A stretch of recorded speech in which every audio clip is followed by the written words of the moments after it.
بسم اللہ الرحمن الرحیم۔ السلام علیکم۔ صبح کا وقت تھا۔ سلطان صلاح الدین ایوبی رحمۃ اللہ اپنے بستر سے اٹھے اور نماز ادا کرنے کے بعد قرآن پاک کی تلاوت کی تیاری شروع کر دی۔ علی بن سفیان سلطان صلاح الدین ایوبی کا انداز اور حرکات کو دیکھ کر جان گیا کہ آج سلطان صلاح الدین ایوبی کہیں خاص کام کے لیے جا رہے ہیں، لیکن حیرانگی کی بات یہ تھی کہ سلطان صلاح الدین ایوبی نے کسی کو نہیں بتایا کہ آج ہم کہاں جا رہے ہیں، کیونکہ علی بن سفیان کو سلطان کی ہر راز کی خبر ہوتی۔ سلطان صلاح الدین ایوبی نے صبح اپنے قریبی سپاہی کو اپنے پاس بلایا اور کہا کہ تم وزیروں کو جا کر یہ پیغام دے دو کہ آج ہم کسی اہم مہم کے سلسلے میں جانے والے ہیں۔ اس کے بعد سلطان نے حکم دیا کہ میرا ذاتی گھوڑا تیار کیا جائے۔ سلطان اپنے چند اہم وزیروں کے ساتھ کسی اہم مہم پر روانہ ہونے کے لیے محل سے نکلنے لگے تو اسی وقت دروازے پر قاضی صاحب کا ایلچی آ گیا۔ سلطان صلاح الدین ایوبی نے جب قاضی کے ایلچی کو دیکھا تو اپنے گھوڑے کو آہستہ کرتے ہوئے پوچھا، بتاؤ کیا پیغام لائے ہو؟ قاضی کے ایلچی نے کہا، حضور قاضی صاحب نے یہ پیغام بھجوایا ہے کہ آج عدالت میں ایک ایسا انوکھا مقدمہ آیا جس کا فیصلہ کرنا میرے بس کی بات نہیں۔ اگر آپ آ جائیں تو اس مقدمے کا فیصلہ ممکن ہے۔ سلطان صلاح الدین ایوبی نے اپنے وزیروں کی طرف دیکھا تو وزیروں نے اشارے سے بتایا کہ حضور آج اس مقدمے کو رہنے دیں، آج ہم اپنی اہم مہم پر چلتے ہیں۔ لیکن جب سلطان نے ایلچی سے کہا کہ لگتا ہے کہ کوئی خاص مقدمہ ہے جس کی وجہ سے قاضی صاحب نے خاص طور پر اپنا ایلچی بھیجا، ایلچی نے سر ہلاتے ہوئے کہا، جی حضور۔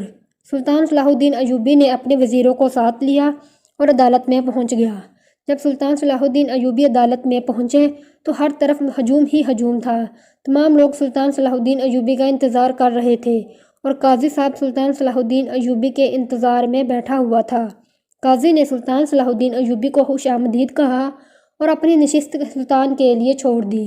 یہاں سوال یہ پیدا ہوتا ہے کہ ایک سلطان جس کا کام حکومت کو، سلطنت کو سنبھالنا ہوتا ہے، سرحدوں کی حفاظت کرنا ہوتا ہے، وہ قاضی کی جگہ مقدمہ کیوں سنتا اور مقدموں کے فیصلے کیوں کرتا؟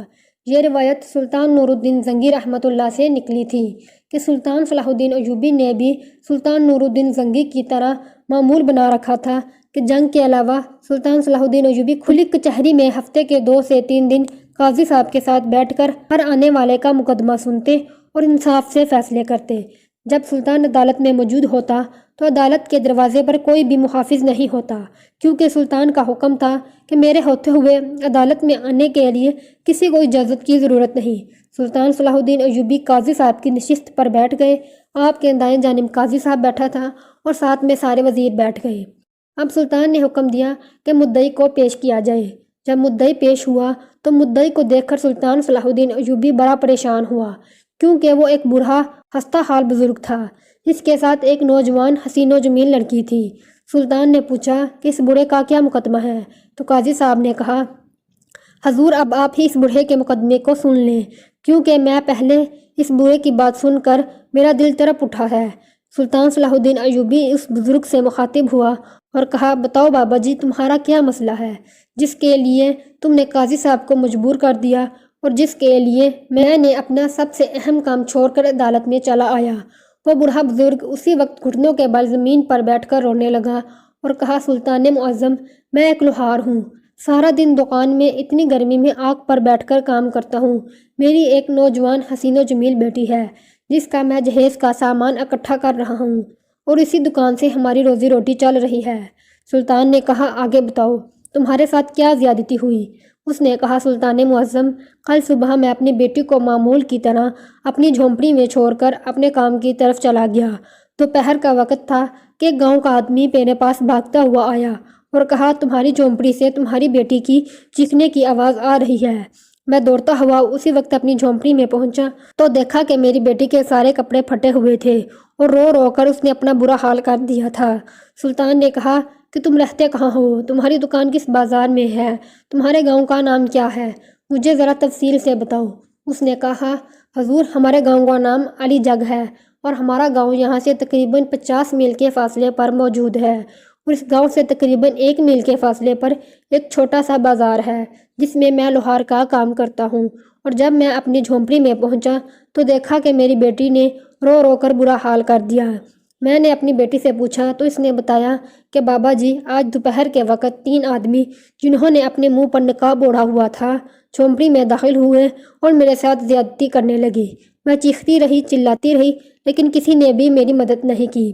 میں نے اپنی بیٹی کو اس حال میں دیکھا تو میں اسی وقت ٹوٹ گیا۔ مجھ میں چلنے کی ہمت نہ رہی، کیونکہ میں نے ساری زندگی غربت میں گزار دی، لیکن اپنی عزت پر کبھی آنچ نہیں آنے دی۔ میری بیوی نے بھی اپنی عزت کی خاطر اپنی جان گنوا دی، اور میری بیٹی بچپن سے لے کر جوانی تک ماں کی ممتا سے محروم رہی۔ اب آپ ہی بتا سکتے ہیں کہ عزت ایک غریب کے لیے ایک انمول تحفہ ہوتا ہے، اور ان ظالموں نے مجھ سے وہ انمول تحفہ چھین لیا۔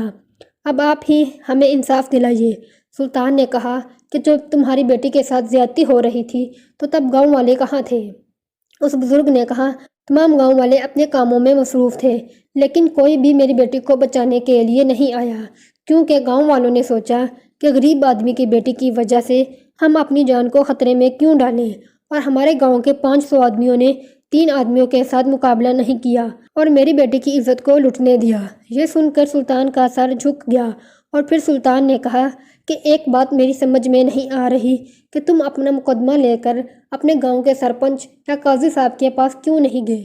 تو اس بوڑھے بزرگ نے روتے ہوئے کہا حضور میں سب سے پہلے قاضی کے پاس گیا، لیکن قاضی صاحب 2 ہفتوں کے لیے سیر و تفریح کے لیے اپنی سپاہیوں کے ساتھ نکل گیا۔ اس کے بعد میں اپنے گاؤں کے سرپنچ کے پاس گیا تو اس نے مجھے کہا کہ یہ عزت کا معاملہ ہے، تم اسی وقت خاموش ہو جاؤ، اگر تم مزید اس پر بات کرو گے تو تمہاری عزت اس سے بھی زیادہ خراب ہوگی۔ اور سرپنچ نے مجھے انصاف دینے کی بجائے خاموش رہنے کا حکم دیا۔ اب آپ ہی بتائیں کہ میں کس کے پاس جاتا؟ اس کے بعد میں نے سنا کہ سلطان صلاح الدین ایوبی کا قاضی بہت ہی انصاف پسند اور رحم دل ہے۔ میں قاضی صاحب کے پاس آیا اور جب اسے ساری صورتحال بتائی تو قاضی صاحب نے بس ایک الفاظ بولا کہ یہ مقدمہ تو صرف سلطان معظم ہی حل کر سکتے ہیں۔ میں نے اپنی زندگی میں نہیں سوچا تھا کہ اتنے عظیم سلطان کو اپنی آنکھوں سے دیکھوں گا اور میرا مقدمہ ایک عظیم سلطان کے ہاتھوں حل ہوگا۔ اگر مجھے انصاف نہ بھی ملے اور مجھے اس وقت بھی موت آ جائے تو میں پھر بھی اس دنیا سے خوش ہو کر لوٹوں گا، کیونکہ سلطان صلاح الدین کو دیکھنا کسی تحفے سے کم نہیں۔ سلطان نے کہا کہ کیا اب ان مجرموں کے بارے میں کوئی نہیں جانتا؟ کیا تمہاری بیٹی نے ان کو نہ دیکھا نہیں؟ تو اس کی بیٹی نے کہا نہیں سلطان معظم، انہوں نے اپنے چہرے چھپائے ہوئے تھے۔ یہ سن کر سلطان صلاح الدین ایوبی نے کہا اچھا ایک بات بتاؤ، جب تمہارے ساتھ زیادتی ہو رہی تھی اور جس شدت سے اور جس قوت سے جس خوف سے تم اپنی عزت کو بچانے کے لیے چیخ رہی تھی، اسی قوت سے تم ابھی چیخ سکتی ہو؟ یہ سن کر اس لڑکی نے کہا سلطان معظم، ان مجرموں کو انجام تک پہنچانے کے لیے میں کچھ بھی کر سکتی ہوں۔ سلطان نے کہا ٹھیک ہے۔ اس کے بعد سلطان نے اسی وقت اس بزرگ، اس کی بیٹی، قاضی اور اپنے چند سپاہیوں اور وزیروں کے ساتھ اسی گاؤں کی طرف روانہ ہو گئے۔ سلطان صلاح الدین ایوبی نے اس لڑکی کو اسی جھونپڑی میں بٹھا دیا اور اپنے چند سپاہیوں کو ارد گرد کے علاقے میں پھیلا دیا اور کہا کہ جہاں تک اس لڑکی کی آواز جائے وہاں تک کے سارے لوگوں کو پکڑ کر میرے پاس لاؤ۔ اب سلطان کے سپاہی پورے گاؤں میں پھیل گئے۔ اب سلطان نے اس لڑکی کو کہا کہ تم زور زور سے چیخنا شروع کرو۔ لڑکی نے زور زور سے چیخنا شروع کر دیا اور چند لمحوں کے بعد سلطان کے سپاہی آ گئے اور کہا حضور اس گاؤں کے ساری حدود تک جتنے بھی خیمے ہیں تمام لوگوں تک آواز آسانی سے گئی ہے۔ سلطان نے کہا کہ اب ان تمام گاؤں والوں کو ایک میدان میں اکٹھا کرو۔ اب سلطان نے ان تمام گاؤں والوں کو اکٹھا کیا اور کہا کہ جب اس لڑکی کے ساتھ زیادتی ہو رہی تھی تو تم کہاں تھے؟ کیا تمہارے گھر میں بہنیں نہیں ہیں؟ تو لوگوں نے کہا حضور ہمارے اس گاؤں میں ایسی واردات کئی مرتبہ ہوتی رہتی ہے، لیکن لوگ اپنی عزت کے ڈر کی وجہ سے خاموش ہو جاتے ہیں۔ ہم میں اتنی طاقت نہیں کہ ہم ان کا مقابلہ کر سکیں۔ ان 3 آدمیوں کے پیچھے بہت بڑا گینگ ہے، اور اگر ہم آگے سے مزاحمت کرتے تو وہ اپنے گینگ سمیت ہمارے گاؤں پر حملہ کر دیتے اور ہمارے بچوں کو قتل کر دیتے۔ سلطان صلاح الدین ایوبی بڑا پریشان ہوا اور پھر ان گاؤں والوں کو کہا کہ اگر تم اپنی غلطی کی تلافی کرنا چاہتے ہو تو ابھی اسی وقت جاؤ، شام تک ان 3 مجرموں کو پکڑ کر میرے پاس لاؤ، ورنہ میں سارے کا سارا گاؤں جیل میں ڈلوا دوں گا۔ تمام لوگ پورے علاقے میں پھیل گئے، سارے جنگل کو چھان مارا اور ایک گھر میں چھپے ہوئے ان 3 ڈاکوؤں کو پکڑ کر سلطان کے سامنے حاضر کیا۔ جب سلطان کے سامنے ان کو حاضر کیا گیا تو سلطان نے اس لڑکی کو کہا تمہیں ان کی کوئی ایسی بات محسوس ہوئی جس سے تم ان کو پہچان سکو؟ تو اس لڑکی نے کہا حضور ان کی آواز سے ہی میں پہچان گئی ہوں، جنہوں نے میرے ساتھ زیادتی کی۔ اب سلطان صلاح الدین ایوبی گاؤں والوں سے مخاطب ہوا اور کہا کہ اگر پہلے دن سے جس لڑکی کے ساتھ یہ زیادتی ہوئی اگر وہ آواز اٹھاتی تو آج اتنی لڑکیوں کی عزت خراب نہ ہوتی اور ان کو کب کی سزا مل چکی ہوتی۔ اس کے بعد سلطان صلاح الدین ایوبی نے ان تینوں کے سر کاٹ کر ان کی لاشیں گاؤں میں گھوڑوں کے پیچھے گھسیٹیں اور ان کے سر اس گاؤں کے دروازے پر لٹکا دیے تاکہ پورے گاؤں والے اور ارد گرد کے لوگ ان کو دیکھ کر عبرت حاصل کریں۔ اور اسی طرح سلطان صلاح الدین ایوبی نے اپنی عقل مندی سے بڑی ہی آسانی سے اور کم وقت میں مجرموں کو سزا دے دی اور بوڑھے بزرگ کو انصاف دلایا۔ اس کے بعد سلطان صلاح الدین ایوبی نے اپنے ایک خاص وزیر کو حکم دیا کہ تم اس لڑکی کے ساتھ شادی کر لو۔